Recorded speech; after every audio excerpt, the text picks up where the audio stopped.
Hello once again and welcome to another unboxing video. One of my new model cars that's going to go up on my new shelf. Check it out, I got my 5 favorites up on here.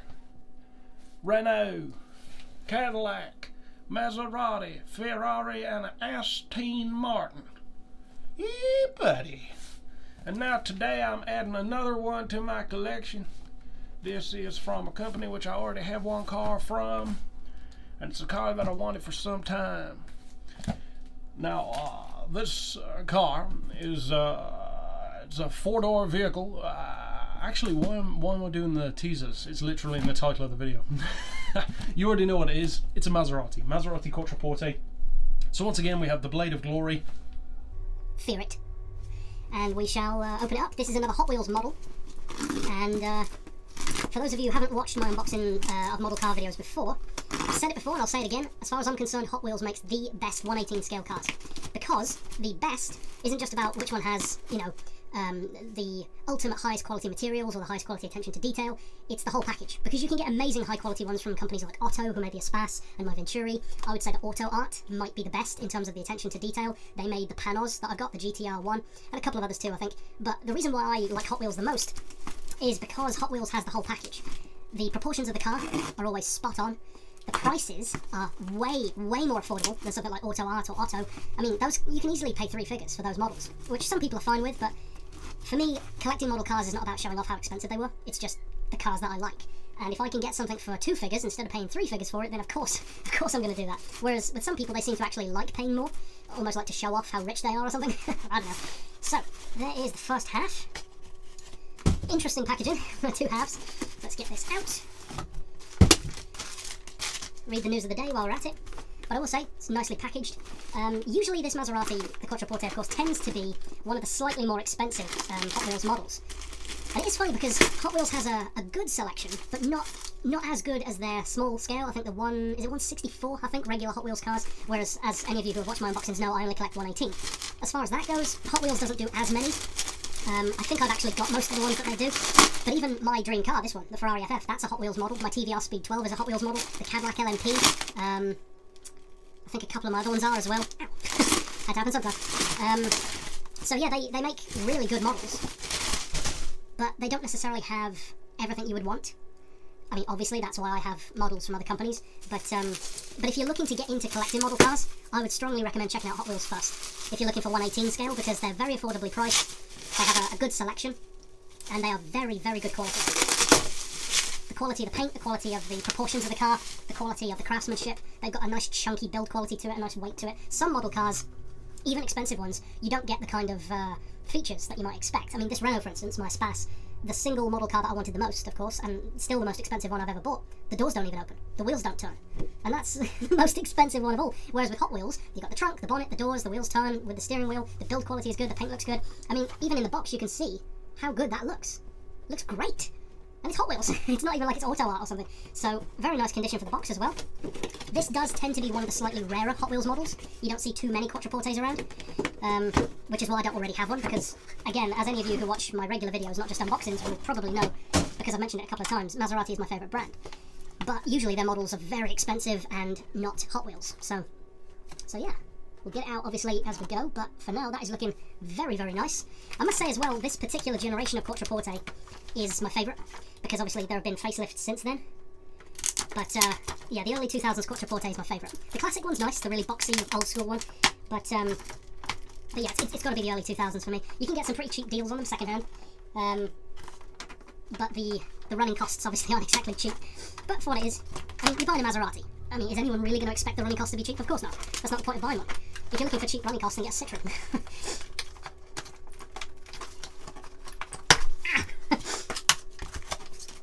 That was going to be mean, no doubt. So, let's have a look at this before we take it off the plinth. Great start, that is. So there's the front view, obviously. The right-hand side, and the back. Doesn't have a license plate. Interesting. Other side, the doors dropped a little bit. I don't know why that happens on some. With some cars, they just naturally are not quite fitted properly. With this one, it looks like it might have dropped a little bit over time, because the other one looks fine in comparison. But yeah, so we've got both of the doors. I don't think... No, the back doors don't open, the front ones do. Is there trunk operation? Nope, not on this one. It's funny how Hot Wheels does that, because some cars the front will open and not the back, and some the back will open and not the front. The Ferrari FF, for instance, the bonnet doesn't open, but the back does. Whereas with this one, it's the opposite. In typical modern car fashion, you can barely see anything in the engine bay, just plastic everywhere. So we've got, yep, we've got steering operation. Very nice. Nice chunkiness to the operation, that sound. A lot of model cars won't have that. So what have we got here? We've got 3 screws. Maybe 5 screws, actually. So, of course, do a bit of fast forwarding and see where we go from there. And we're back. The thing that you want is always just that little bit out of reach, just enough to make you have to get up for it. So, probably do a little bit of fast forwarding, as we usually do, to get this off of its thing. So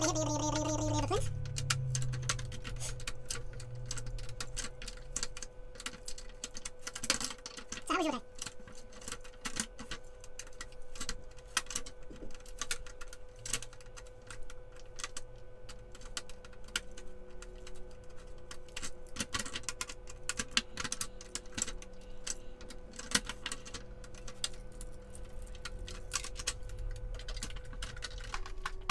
So as you'll have probably noticed, this back here is new. Instead of the old desk, this new setup is actually the reason why I didn't do any videos yesterday, because I've been moving around the entire room trying to fit it in. Whoops! And not quite finished yet. I've got another setup coming over here behind the computer. Oh, incidentally, first time you've seen the new computer as well, because obviously a couple of weeks ago the laptop died. I actually was talking on the Discord server, which if you're not on already you should be, link in the description. The laptop broke, as I said, and I wanted an MSI. I've actually always wanted an MSI since I first saw one, and MSI makes these really nice touchscreen PCs. It's an all-in-one, so there's no tower, it's the screen, and then the computer's in the back of it. Full touchscreen, like the size of a TV. And I was checking them out, and the prices were okay, but they always seem to be expensive, and yet I've never seen anybody who actually owns one. It's really weird, which isn't necessarily a good sign. And then I found this instead, a HP TouchSmart. So I thought, you know what, let's give it a go. It was cheaper than... an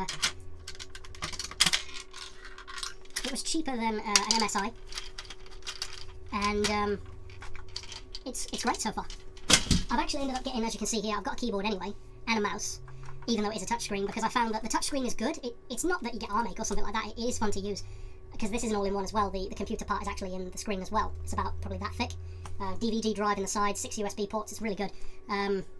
But I found that because this is, I don't know how many years old now, probably at least a decade, maybe less, I'm not sure, but the touchscreen technology definitely feels more primitive than something like an iPhone does now, which is very precise. You know, every little touch is very precise, whereas on this it's more of like, when you touch something, it's not a fingertip amount, it's more like that kind of area. And memes incoming, no doubt. And so when you press like new tab, you could just as easily turn off the tab as open a new one, and that got kind of annoying, so I just ended up getting a mouse, getting a keyboard, and then you can use the touchscreen in conjunction with the mouse anyway, which it's fun, and it's good for stuff like drawing as well, because obviously I do drawing on a PC all the time.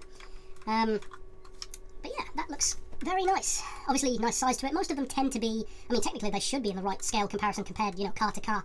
So it gives you a good idea of how big supercars actually are in comparison to like a 4-door or a people carrier. Like the Espace, for instance, you'd imagine it's a huge car, and yet the Maserati MC12 is a far longer vehicle. And that's exactly how it should be, because that is the size difference. So yeah, it looks pretty nice. Underneath, you've got a fairly general looking setup. I mean, it is a Hot Wheels, as I said, at the end of the day. You shouldn't necessarily expect it to be auto art level, but at the same time, I think they're really good looking models. It's got a really nice weight to it. I'm not sure how much this weighs. Maybe like 0.7 of a kilo, something like that.